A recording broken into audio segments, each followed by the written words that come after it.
asalaamaaleykum wa rahmatullah mbokk yi ginnaaw bi leen nuyoo jox leen seen wàccuwaay dañuy àndat ak yéen tey jii ci seen chaîne bii di Asrar 313 TV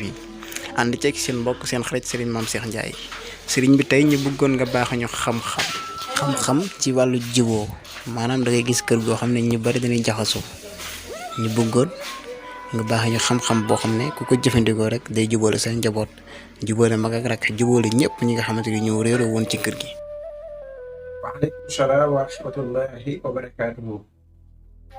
jërëjëf mbokk mi ci laaj bu am solo boobu noonu mooy ana naka lay nit di dundee ci biir kër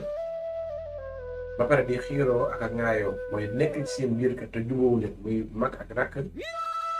wala waajur woo xamante ni ay doomam déggaluñ ko wala jëkkër ak jabar wala ay àndandoo yoo xamante ni daal ñoom dañoo nekk te seen i diggante neexul képp koo xamante ni yaa ngi nekk ak sa nit wala bu na nekk pour ñëpp sax même sax ki nga xam ne da nga am yéene ci baax ci moom mooy da nga ko bëgg a takk wala dara te ngeen gisante lii boo ko defee suñu borom dana la ko tàggatal dana la sepp ci nit ñi sopp boo xamante ni du am sago ci sa jëmm ji loolu nag ana lan ngay def da ngay wut ñetti guro yu weex nga wut ñetti dërëm ñetti pati dërëm ak ñetti guro yu weex soo ko wutee pare nga jël ko def ko ci ab kaas jàng ci yaa haadi yaa baduuhu yaa wuduudu bu ci ne 20 fois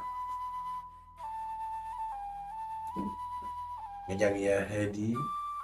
yaa baduuhu yaa wuduudu ñetti baat yooyu bu ci ne nga jàng ko 20 fois soo paree nga defee ko ci ndox mi su la neexee boo ko def nga génn waat dërëm yi ak guro gu weex gi fexe ba jox ko mu jëfandikoo soo paree nga jël dërëm yi ak guro gu weex gi bu dee góor moo koy def jigéen na sarax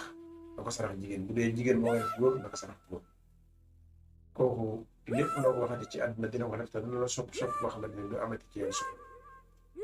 wassalaamu aleykum wa rahmatullahi wa barakaatu.